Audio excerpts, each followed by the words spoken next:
Okay, I just finished NieR Automata first playthrough. I'm not saying that because I just realized because the ending essentially there's a credit that says after your first playthrough, your following playthrough will have different narrative and different perspective and things, which is interesting. But I just want to record what are my immediate thoughts after finishing the game.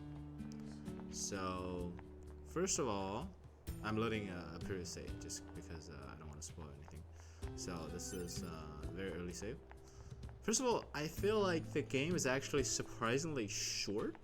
I took a look at my YouTube recording, and I think I took around 14 hours to finish the game. And 14 hours. But I was under the impression that a game would be a little bit longer, or maybe because I usually play games that are pretty long, so my expectation is the game will usually be pretty long. Like I play like a lot like Yakuza series, like a Dragon series, Persona. A lot of these JRPGs, I just even the Octopath Traveler, even Xenoblade Chronicles.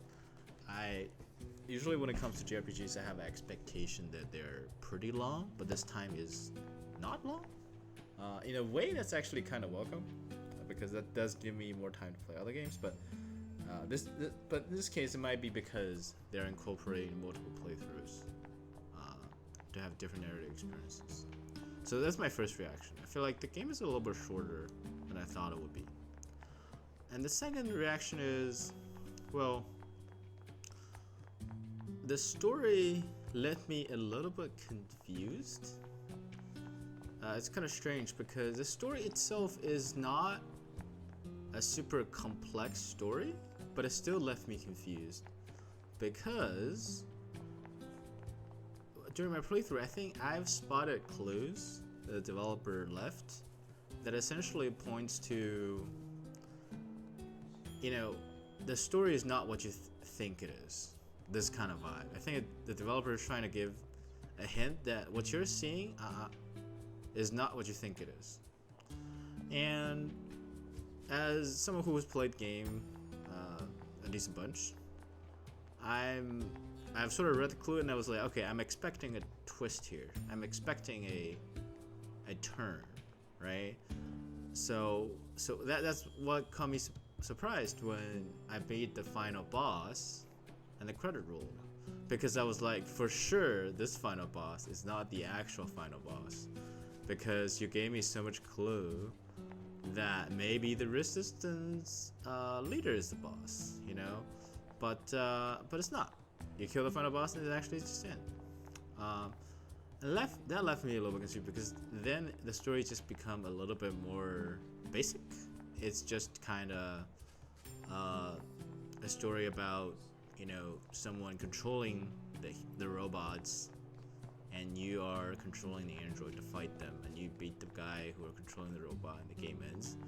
Which is a very basic story, and I have nothing against basic stories. In many ways, I actually kind of enjoy them nowadays. I feel like just because it's kind of a switch up of pace, because I've played so many games that have so many twists.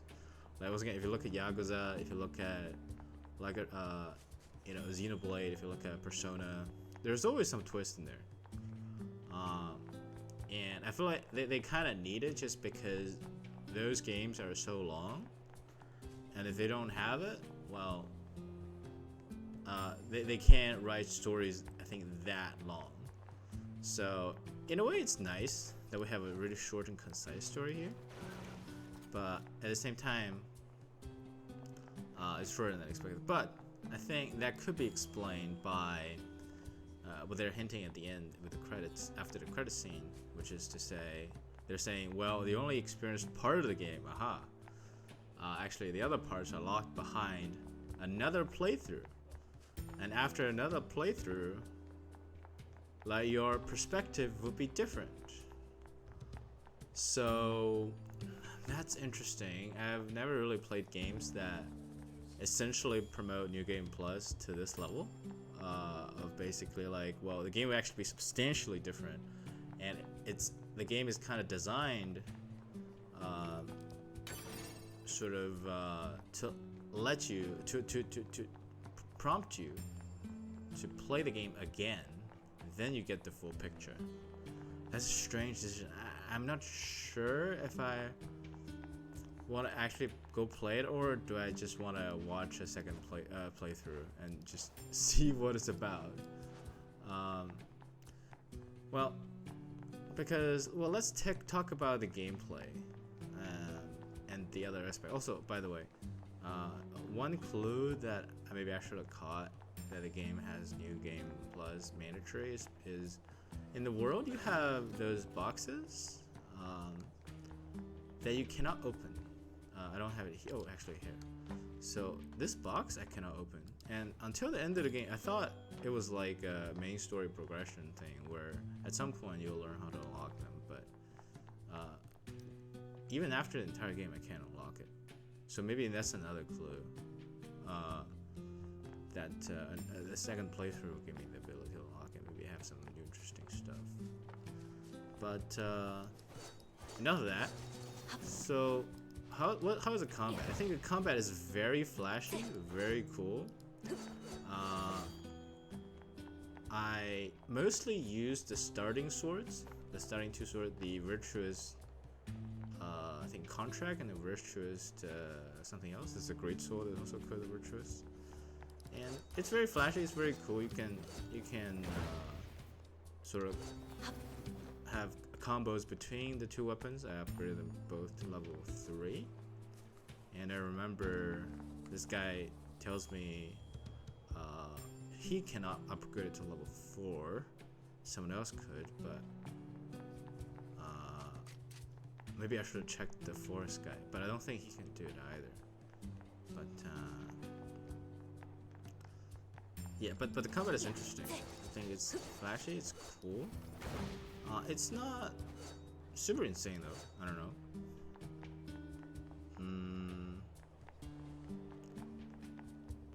Yeah, which is why I'm kind of contemplating to play again. So when it comes to this game, I feel like it does have a very sad theme,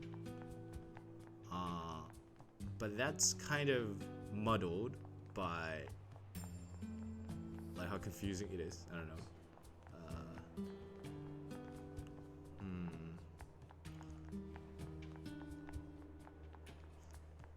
Yeah, if I'm being honest, I'm at least at this stage.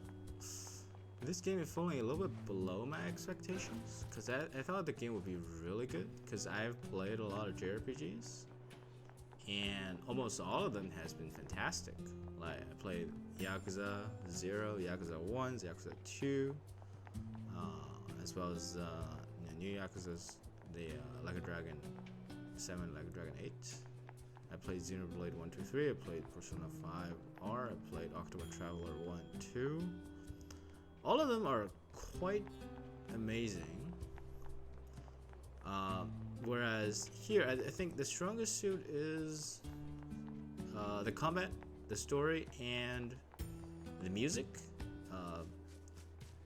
I'm a little bit hesitant to say the graphic is good, because although it does look flashy, it's like a 2017 game, so it does have technical issues. Like for instance, a lot of NPCs just don't look that good, and also the game has absolutely terrible anti-aliasing.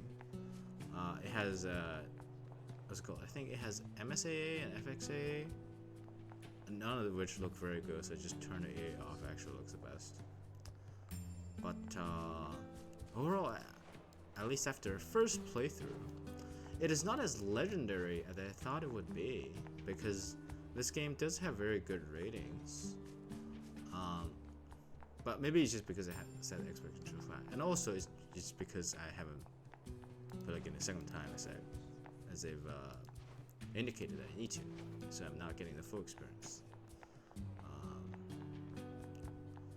Yeah.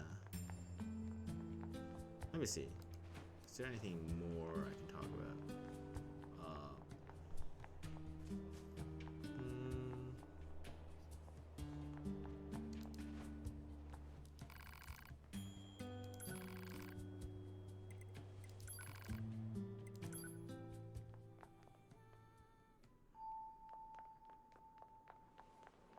think that should be it. The game has good music, has good combat, has a overall very sad theme, and a little bit of a confusing story after the first playthrough. I'll make an update if I finish the second playthrough, or if I, just watch a YouTube video explaining what's happening, because I have a lot of games in backlog. So, but overall, I still enjoyed it. I think 2B is very cool looking. Yeah, it's just a little bit smaller than I expected. The size of the game. 14 hours? But yeah, that would conclude my thought video. Thank you for watching.